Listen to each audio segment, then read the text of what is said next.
I sheltered a soldier the army had branded a deserter and marked for court-martial. A man who had, in fact, abandoned his post on a superior officer's own secret written orders, and it took me considerably longer than it should have to understand exactly why that same officer now flatly denied ever giving them. A denial that transformed one night's genuine heroism into an official record of cowardice and betrayal that could have cost Ezra Holt his liberty and possibly his life, had we not managed to properly expose the truth in time. My name is Josephine Calder, and I was 25 years old that autumn, living on my father's ranch a considerable distance from Fort Ashwood, the cavalry outpost that provided what protection our stretch of Montana territory could reasonably expect from the various dangers open frontier settlement generally invited. Our ranch sat perhaps 15 miles from the fort itself. We don't have much time! Close enough to occasionally see patrols pass through our stretch of country, distant enough that any genuine emergency generally arrived considerably faster than official help could reasonably follow it. I had known Corporal Ezra Holt only slightly before the night that changed everything between us.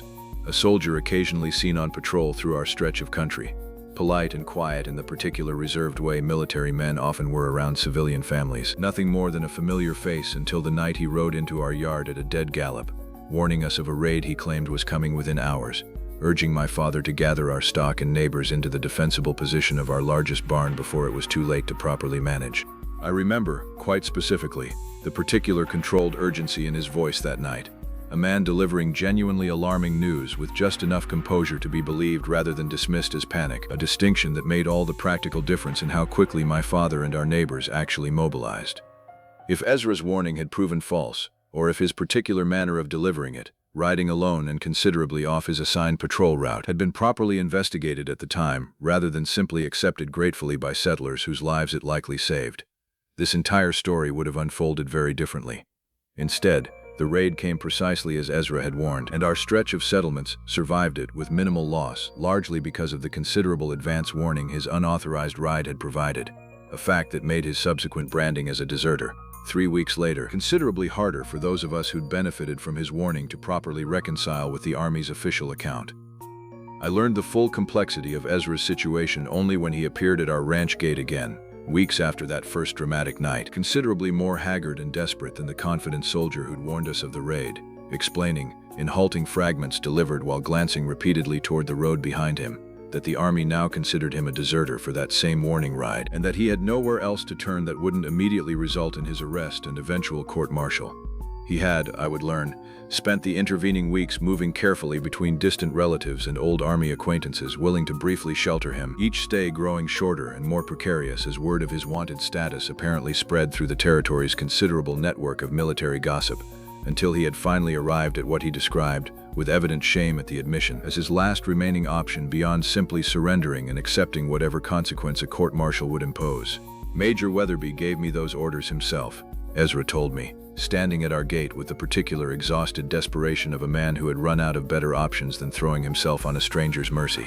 Written orders, in his own hand, instructing me to ride ahead of my assigned patrol and warn the civilian settlements of the raid his own scouts had confirmed was coming, since his superiors at the Territorial Command had refused to authorize any official response given considerable budget constraints and a general policy against diverting patrol resources for civilian warning without proper prior approval. And now he denies giving you those orders, I said, working through the considerable implications of what Ezra was describing, understanding, even in that first moment, how thoroughly such a denial could destroy a man's entire military career and reputation. Entirely, Ezra said. I have no copy of the written order myself. He kept the original, told me verbally it would serve as my authorization if anyone questioned my absence from patrol, and when questions eventually did arise, considerably more pointed than either of us anticipated. He simply informed the inquiry board that no such order existed, that I had abandoned my post without authorization, full stop. A straightforward case of desertion requiring the standard consequences the Articles of War generally prescribe for such offenses. I want to explain, plainly, why Major Weatherby's denial made a considerable kind of ruthless sense once I understood the full political situation at Fort Ashwood that autumn. Weatherby's own superiors at Territorial Command had specifically ordered a defensive posture that autumn, conserving patrol resources for the fort's own security, rather than extending protection to civilian settlements the Army considered, in the particular cold calculation of limited frontier resources, outside their immediate mandate to defend.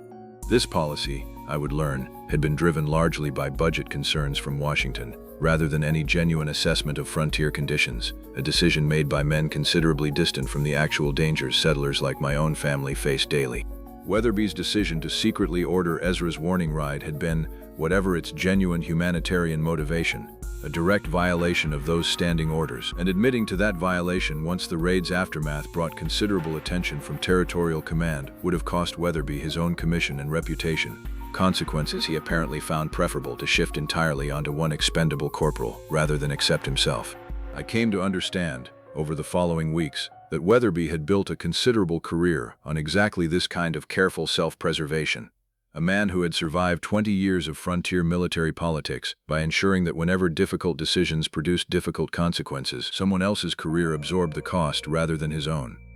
Ezra himself told me, in one of our later conversations, that this was not the first time he'd heard whispers among the enlisted men about Weatherby's particular tendency to distribute blame downward while claiming credit upward, though nobody had previously possessed proof considerable enough to properly challenge a commanding officer's version of events. My father, William Calder, was considerably less immediately sympathetic to sheltering a wanted deserter than I found myself becoming, understanding the very real legal danger involved in harboring a man the Army had officially marked for arrest. "You're asking me to risk this ranch and my own standing with the Army," he told me. The evening I explained the full situation, both of us sitting at our own kitchen table with the particular careful seriousness such a conversation required, on the word of a man who admits he has no proof beyond his own account of what actually happened. "I've built considerable goodwill with the fort over the years, Josephine, trading fairly and keeping our own affairs entirely proper. Goodwill I've spent 3 decades on this land carefully cultivating. I'm not inclined to risk that goodwill lightly, whatever sympathy his situation genuinely warrants." "He saved this ranch and every neighbor within 10 miles of it," I said, with a warning that cost him apparently everything he'd built in 8 years of otherwise honorable service. "I don't believe a man capable of that particular sacrifice is lying to us now, Papa, whatever risk sheltering him actually requires." I watched his face that night, delivering warning to strangers who had no particular claim on his loyalty beyond simple decency. That's not the face of a man who abandons his post for cowardice or convenience, and I don't believe either of us genuinely doubts that, whatever practical caution you're right to feel about the considerable risk involved. My father was quiet a long moment, weighing this with the particular careful consideration he brought to most difficult decisions. Turning his coffee cup slowly in his hands the way he always did when working through a genuinely difficult choice, a habit I had watched him repeat at nearly every important decision our family had faced since my mother's own passing years before. "I'll allow it," he said finally, "provided we spend our efforts finding actual proof rather than simply hiding him indefinitely on faith alone. A man's word, however genuinely I believe it, won't save him from a court-martial that requires considerably more than our own private confidence in his character." I spent the following weeks, with my father's cautious assistance and Ezra's own careful direction toward where such evidence might reasonably exist, investigating whether any surviving trace of Weatherby's written order might have escaped his own attempt at destroying it. Ezra recalled, after considerable careful thought, that Weatherby's own adjutant, a young lieutenant named Perkins, had briefly seen the order before Weatherby sealed it for delivery, a detail that gave us our first genuine avenue toward proof beyond Ezra's own unsupported account. Ezra described Perkins as a conscientious young officer, recently commissioned and still possessed of the particular idealism the frontier military eventually wore down in most of its longer-serving members, a description that gave me some cautious hope he might prove more sympathetic than the fort's more hardened veterans would likely be. I spent several evenings with my father discussing the safest, most discreet way to approach Perkins without alerting Weatherby to our investigation, eventually settling on the pretense of an ordinary supply visit as our best available cover for the conversation we actually needed to have. Lieutenant Perkins, when I finally managed a careful, roundabout conversation with him during a supply visit to the nearest town, proved considerably more troubled by his commanding officer's conduct than I had dared hope, admitting, after some careful persuasion regarding the genuine injustice at stake, that he recalled the specific order clearly, and had in fact made an unauthorized personal copy of it at the time, out of what he described as simple administrative habit, rather than any particular foresight about needing it later as evidence. I remember approaching that conversation with considerable trepidation, uncertain whether a young officer's loyalty to his own commanding officer would outweigh whatever private discomfort he felt about the unfolding injustice, and I want to record my genuine relief when his conscience proved the stronger consideration. He confessed, quite candidly, that he had lain awake many nights since Ezra's arrest, uncertain whether his own silence made him complicit in an injustice he had the power to correct simply by speaking honestly about what he'd witnessed. I kept that copy in my own personal effects, Perkins told me, in a considerably nervous but genuine confession, glancing repeatedly toward the street outside as though expecting Weatherby's disapproval to materialize even at this considerable distance from the fort. Not out of any suspicion Major Weatherby would eventually deny giving it, but simply because careful record-keeping had always been my particular habit as his adjutant.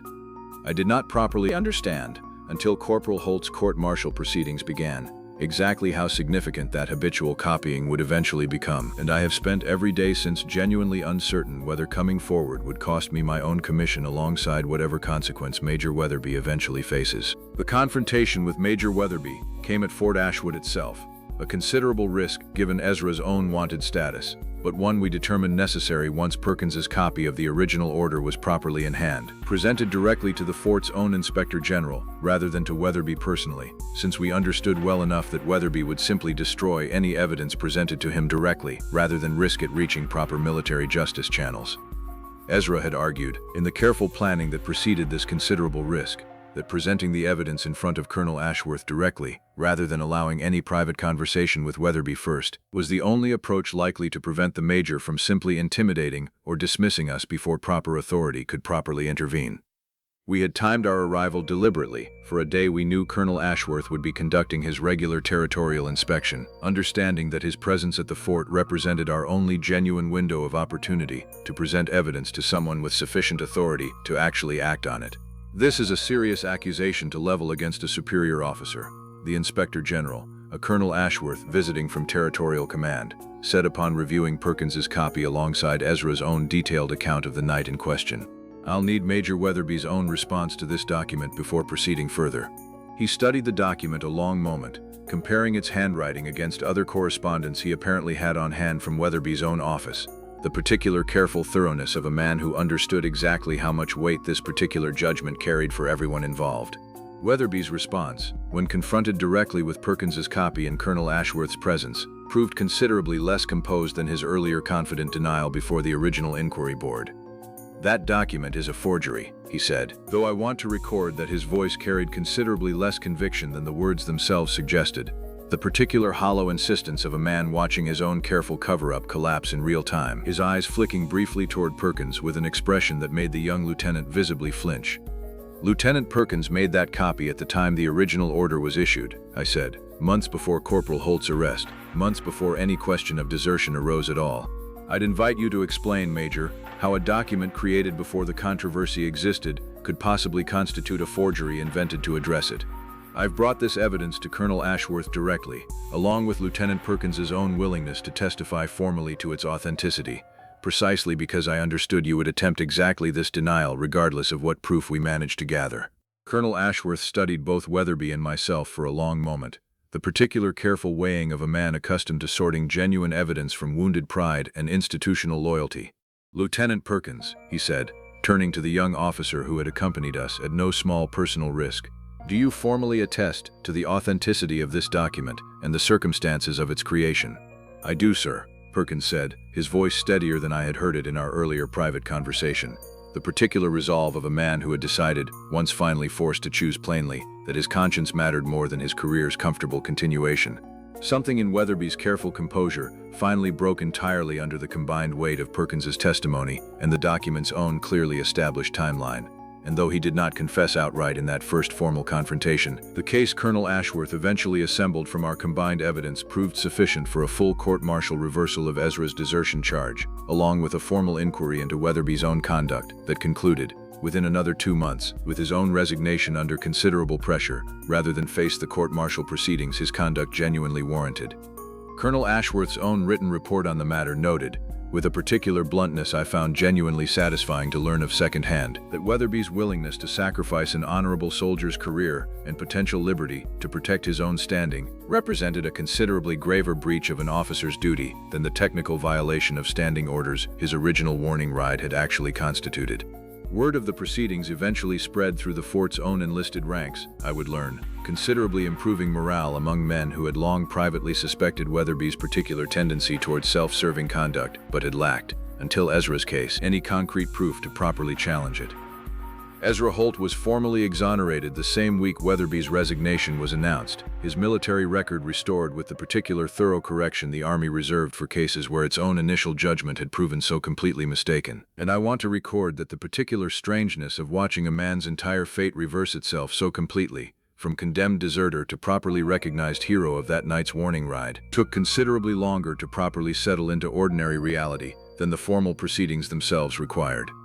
The Army eventually issued a formal commendation acknowledging the genuine value of Ezra's unauthorized warning, a document that arrived considerably too late to undo the weeks of fear and displacement he'd endured, but which at least ensured the official record would properly reflect what had actually happened that night, rather than the considerably more convenient fiction Weatherby had constructed to protect his own standing. "I don't quite know how to properly thank you," Ezra told me, one evening on our own ranch porch some weeks after his exoneration, both of us sitting in a conversation that had become, over those difficult months, a considerably more frequent occurrence than either of us had properly acknowledged. "You risked your own family's standing with the Army on my behalf, based on nothing more than having witnessed one night's warning ride and trusting your own judgment of my character over the Army's official account. I've had considerable time these past weeks to properly understand exactly how much you and your father risked on my behalf, and I don't believe I've adequately expressed how genuinely that trust affected me during the weeks I had no other allies willing to extend it. I'd watched you ride into danger to warn strangers," I said,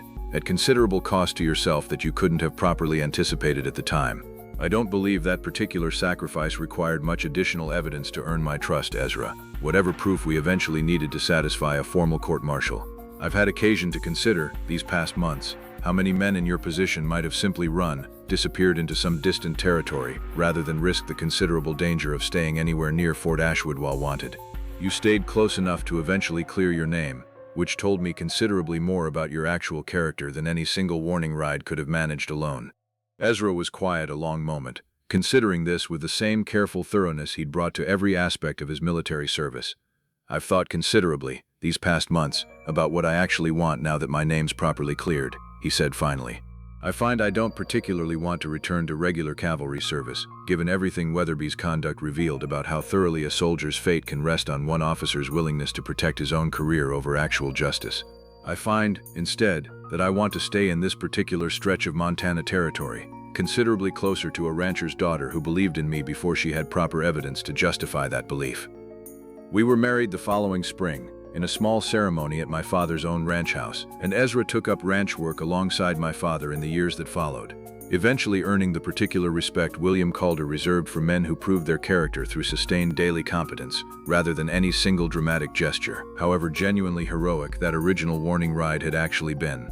My father, who had approached Ezra's presence with such considerable caution those first weeks, eventually came to regard him with the particular quiet pride of a man who had gained a genuinely capable partner, rather than simply a son-in-law, a transformation I found myself genuinely moved to witness over those following years, particularly on the many evenings I observed the two of them working cattle together, with an easy wordless coordination that suggested a partnership built on considerably more than simple familial obligation. I still keep Lieutenant Perkins's careful copy of Weatherby's original order, the document that eventually cleared Ezra's name, in a small frame in our own ranch house, alongside a formal letter of commendation the Army eventually issued, acknowledging the genuine heroism of that warning ride. And some evenings, watching Ezra work our combined land with the same careful precision he once brought to military duty, I understand more clearly each year that the truest test of a man's character often comes not in the dramatic moment of decision itself, but in whether he's willing to accept the consequences of that decision honestly, even when a more powerful man offers him the considerably easier path of simply lying about what actually happened. Lieutenant Perkins, I should note, went on to a genuinely distinguished military career of his own, his willingness to risk his own commission for the sake of honest testimony eventually becoming, in the particular way such stories circulate through military circles, something of a quiet legend among younger officers learning what genuine integrity actually costs and requires, a legacy I find considerably fitting given how much his own courage that day contributed to Ezra's eventual vindication.